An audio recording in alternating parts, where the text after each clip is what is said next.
നമസ്കാരം. ഇറാനുമായി സമാധാന കരാറിൽ ധാരണയായതായി വ്യക്തമാക്കിയിരിക്കുകയാണ് American president Donald Trump. Iranian തുറമുഖങ്ങൾക്കെതിരായ അമേരിക്കൻ നാവിക ഉപരോധം പിൻവലിക്കുവാനും ഹോർമുസ് കടലിടുക്ക് വീണ്ടും തുറക്കാനും കരാറിൽ ധാരണയായതായാണ് വ്യക്തമാക്കിയിരിക്കുന്നത്. കരാറിന് മധ്യസ്ഥത വഹിച്ച പാകിസ്ഥാൻ പ്രധാനമന്ത്രി ഷഹബാസ് ഷെരീഫും സമാധാന കരാർ അന്തിമമായി എന്നത് വ്യക്തമാക്കിയിരിക്കുകയാണ്. വെള്ളിയാഴ്ച ജനീവയിൽ ഇരു രാജ്യങ്ങളും തമ്മിൽ കരാറിൽ ഒപ്പുവെക്കും. തന്റെ സോഷ്യൽ മീഡിയ പ്ലാറ്റ്ഫോമായ ട്രൂത്ത് സോഷ്യലിലൂടെയായിരുന്നു ട്രംപിന്റെ പ്രഖ്യാപനം എത്തിയതും.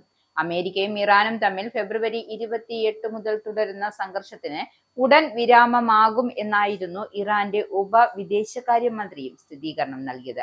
ട്രംപിന്റെ 80ാം ജന്മദിനത്തോടനുബന്ധിച്ചായിരുന്നു പ്രഖ്യാപനം. എന്തായാലും ഹോർമൂസ് കടലിടുക്ക് ടോൾ ഈടാക്കാതെയുള്ള കപ്പൽ ഗതാഗതത്തിനായി പൂർണ്ണമായും തുറക്കാൻ അനുമതി നൽകുന്നു എന്നും ഇറാൻ വ്യക്തമാക്കിയിരിക്കുകയാണ്. അതോടൊപ്പം തന്നെ അമേരിക്കൻ നാവിക ഉപരോധവും ഉടൻ പിൻവലിക്കും. ലോകത്തിലെ എല്ലാ കപ്പലുകളും വീണ്ടും യാത്ര ആരംഭിക്കട്ടെ എന്നും എണ്ണ സ്വതന്ത്രമായി ഒഴുകട്ടെ എന്നായിരുന്നു ട്രംപ് വ്യക്തമാക്കിയത്. അമേരിക്കയും ഇറാനും തമ്മിലുള്ള കരാർ ഹോർമൂസ് കടലിടുക്കിലൂടെ ചുങ്കരഹിത കപ്പൽ ഗതാഗതത്തിന് വഴിയൊരുക്കുമെന്നും ട്രംപ് വ്യക്തമാക്കിയിട്ടുണ്ട്. ഈ മഹത്തായ കരാർ മുഴുവൻ മേഖലയ്ക്കും സമാധാനവും സുരക്ഷയും നൽകും എന്നും ട്രംപ് ട്രൂത്ത് സോഷ്യലിലൂടെ വ്യക്തമാക്കി. ഇറാനുമായി കൂടുതൽ സമഗ്രമായ സമാധാന ഉടമ്പടി ഉടൻ ഉണ്ടാകുമെന്ന സൂചനയും അമേരിക്കൻ പ്രസിഡന്റ് നൽകിയിട്ടുണ്ട്. എനിക്ക് മുമ്പ് പല പ്രസിഡന്റുമാരും ഇറാനുമായി സമാധാനം സ്ഥാപിക്കാൻ ശ്രമിച്ചു എങ്കിലും അത് വിജയിച്ചില്ല.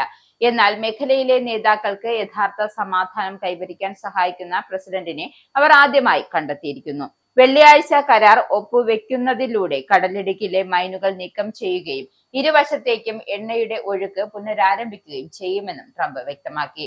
എന്തായാലും കരാർ സ്ഥിരീകരിച്ച ഇറാന്റെ സുപ്രീം നാഷണൽ സെക്യൂരിറ്റി കൗൺസിൽ അമേരിക്കയ്ക്കെതിരായ വിജയത്തിന്റെ ഫലം എന്ന നിലയിലാണ് സമാധാന കരാറിനെ വിശേഷിപ്പിച്ചത്. Islamic republic of Iran American Zionist ശക്തികൾക്കെതിരായ പോരാട്ടത്തിൽ വിജയം നേടിയിരിക്കുന്നു. ലെബനൻ ഉൾപ്പെടെ എല്ലാ മേഖലകളിലുമുള്ള സൈനിക നടപടികൾ ഉടൻ അവസാനിപ്പിക്കും. എന്തായാലും നാവിക ഉപരോധം ഉടൻ പിൻവലിക്കും. ജൂൺ 19 വെള്ളിയാഴ്ച ധാരണാപത്രത്തിൽ ഔദ്യോഗികമായി ഒപ്പുവെക്കും. അമേരിക്ക തങ്ങളുടെ പ്രതിബദ്ധതകൾ പാലിച്ചതിനു ശേഷമാകും അന്തിമ കരാർ നടപ്പിലാക്കുക എന്നാണ് ഇറാന്റെ സുപ്രീം നാഷണൽ സെക്യൂരിറ്റി കൗൺസിൽ വ്യക്തമാക്കിയിരിക്കുന്നത്. അമേരിക്കയും ഇറാനും സമാധാന കരാറിൽ എത്തിച്ചേർന്നതായി മധ്യസ്ഥ ചർച്ചകൾ പങ്കാളികളായ പാകിസ്ഥാൻ പ്രധാനമന്ത്രി ഷഹബാസ് ഷെരീഫ് വ്യക്തമാക്കിയിട്ടുണ്ട്. വിപുലമായ ചർച്ചകൾക്ക് ശേഷമായിരിക്കും അമേരിക്കയും ഇറാനും തമ്മിലുള്ള സമാധാന കരാർ കൈവരിച്ചതായ സന്തോഷപൂർവ്വം അറിയിക്കുന്നത്. എന്തായാലും ലെബനൻ ഉൾപ്പെടെയുള്ള എല്ലാ മേഖലകളിലുമുള്ള സൈനിക പ്രവർത്തനങ്ങൾ ഉടൻ അവസാനിപ്പിക്കാൻ ഇരുപക്ഷവും സമ്മതിച്ചിട്ടുണ്ട്. അടുത്ത വെള്ളിയാഴ്ച സ്വിറ്റ്സർലൻഡിൽ വെച്ച് കരാറിൽ അന്തിമമായി ഒപ്പിടും.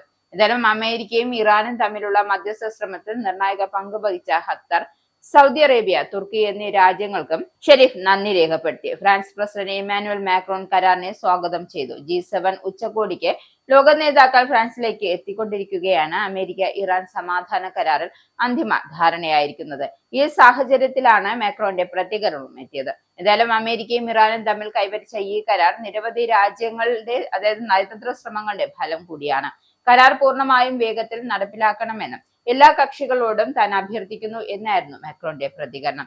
ഹോർമോസ് കടലിടുക്ക് അടിയന്തരമായി തുറക്കേണ്ടതിന്റെ ആവശ്യകതയും മാക്രോൺ ചൂണ്ടിക്കാട്ടുന്നു. എന്തായാലും പ്രാദേശിക സ്ഥിരതയ്ക്കും ആഗോള സമ്പദ് വ്യവസ്ഥയ്ക്കും തടസ്സമില്ലാത്ത സമുദ്ര ഗതാഗതം അനിവാര്യമാണ് എന്നും അദ്ദേഹം പറയുന്നുണ്ട്. എന്തായാലും കരാർ പശ്ചിമേഷ്യയിൽ ഒരു പുതിയ യുഗത്തിന് തുടക്കം ഇടുമെന്നാണ് American vice president JD Vance പ്രതികരിച്ചത്. പ്രസിഡന്റ് ട്രംപും ഈ മേഖലയെ മാറ്റിമറിക്കാൻ യഥാർത്ഥ അവസരം സൃഷ്ടിക്കുന്നു.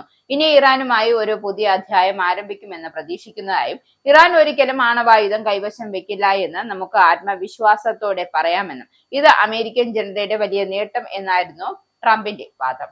എന്തായാലും സമാധാന കരാറിലെത്തിയ സ്ഥിതിക്ക് പശ്ചിമേഷ്യയിൽ ഇനി ഒരു സംഘർഷം പ്രതീക്ഷിക്കേണ്ട ആവശ്യകതയില്ല എന്നാണ് നിലവിലെ റിപ്പോർട്ട്.